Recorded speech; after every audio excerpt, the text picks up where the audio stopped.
Hello నమస్తే. Welcome back to Rukmini fashions. ఇప్పుడు నేను మీకు చూపించబోయే ఒక కుర్తీ అనమాట. కుర్తీ కటింగు. ఇది చూస్తున్నారు కదా! మిర్రర్ వర్క్ అనమాట. మిర్రర్ హ్యాండ్ వర్క్‌ది టాప్ అనమాట ఇది. అయితే దీనికి ఇది పైజామా కలర్‌ది పైపింగ్ ఇచ్చేసి స్లీవ్స్‌కి ఈ మొత్తం కుర్తీ కటింగ్ అన్నది మీకు ఇప్పుడు నేను చూపిస్తున్నాను. ఎట్లా కటింగ్ చేసుకోవాలన్నది. చూస్తున్నారు కదా! ఇది హ్యాండ్ హ్యాండ్ వర్క్ అనమాట ఇది టోటల్‌గా టాప్‌కొచ్చింది. అయితే ఇప్పుడు ఇది ఎట్లా కట్ చేయాలి? దీనికి అంటే ఇది వర్క్ వస్తది కదా! వర్క్‌ను చూసుకొని ఎట్లా నెక్‌కి ఎట్లా సెట్ చేసుకోవాలన్నది మీకు ఈ వీడియోలో చూపిస్తాను నేను. వీడియోని మాత్రం స్కిప్ చేయకుండా లాస్ట్ వరకు చూడండి. నా వీడియోని లైక్ చేయండి. తప్పకుండా కొత్త వాళ్ళైతే తప్పకుండా సబ్స్క్రైబ్ చేసుకోండి. మీరు ఇచ్చే లైక్‌తోనే నా వీడియో అనేది కొంచెం గ్రోత్‌నెస్ ఉంటదనమాట. అట్లనే బెల్ ఐకాన్ సబ్స్క్రైబ్ చేసుకున్న వాళ్ళు బెల్ ఐకాన్ క్లిక్ చేసి వీడియోలోకెళ్ళిపోదాం ఇప్పుడు. లైక్ చేయండి తప్పకుండా. వీడియోలోకెళ్ళిపోదాం ఇప్పుడు.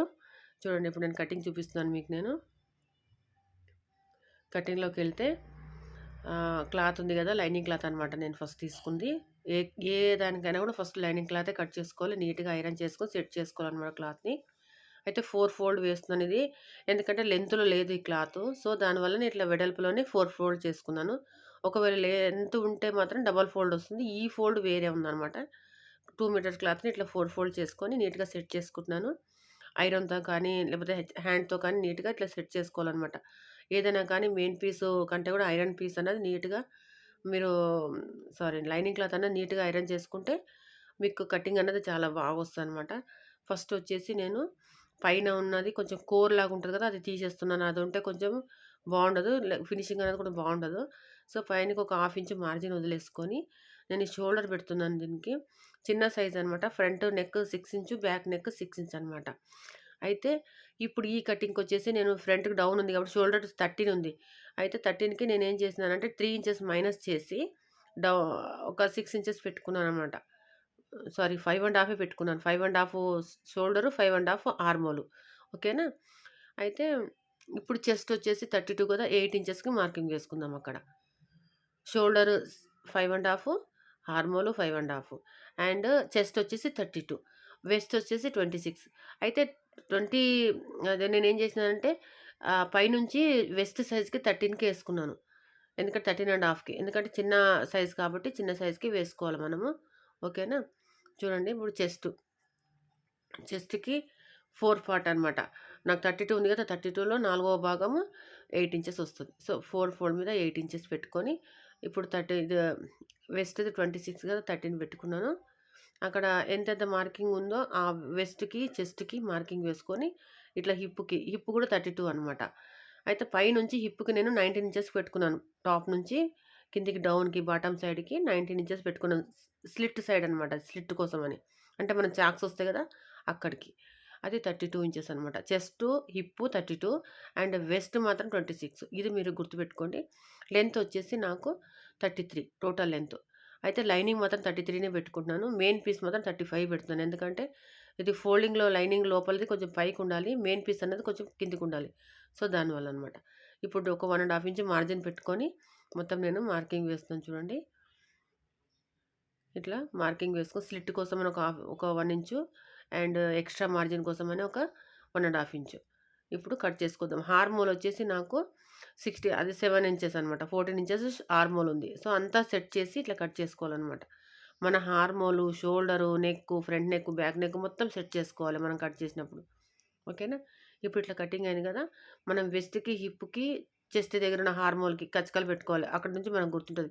ఇట్లా వీల్ మార్క్ అన్నది వేసుకుంటే ఏమైద్దంటే మనం అక్కడ దాని పైన మార్కింగ్ ఏసినా కూడా మీరు కొలతలు చూసుకోవాల్సిన అవసరం లేదు. నెక్స్ట్ వచ్చి స్టిచ్చింగ్ చేసినప్పుడు సేమ్ దాని మీద ఎక్కడైతే మనం వీల్ మార్క్ ఏసినామో దాని మీదనే మనము స్టిచెస్ వేస్తే కూడా మీకు ఫిట్టింగ్ అనేది కరెక్ట్‌గానే వస్తది. ఓకేనా?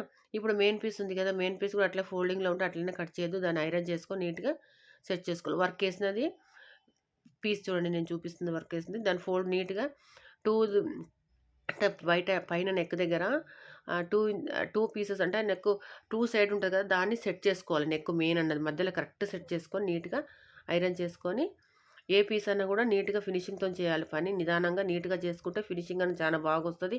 మన కస్టమర్స్ అనేది గ్రోత్‌నెస్ కూడా పెరుగుతది. అంటే టైలర్స్ అయితే.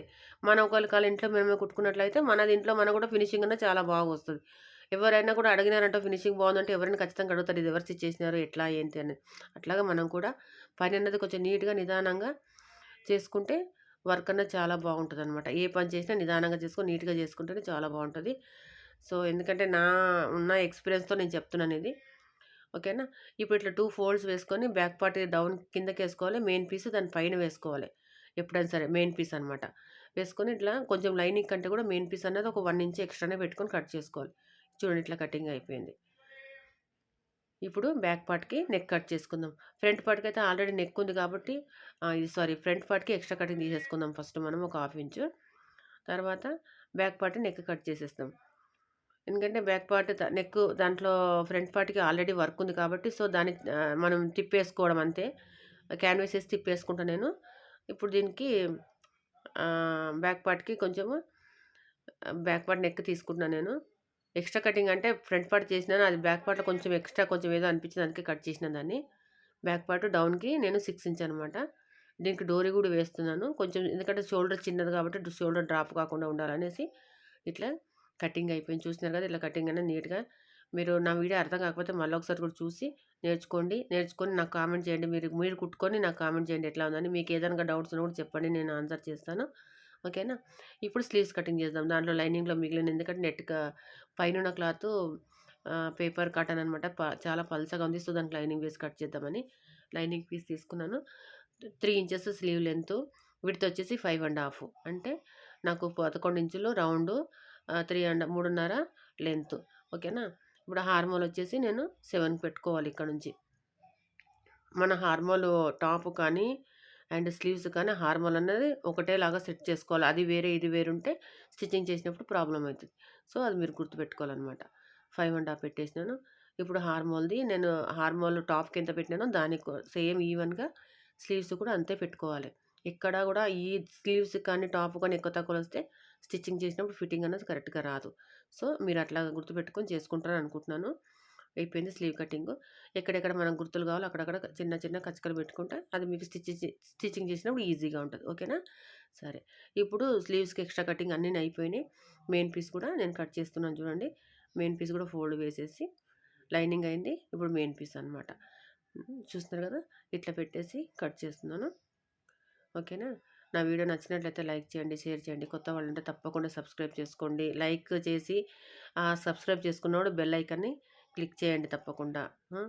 నా వీడియోకి గ్రోత్‌నెస్ అని ఉంటది. Thank you for watching. Next వీడియోలో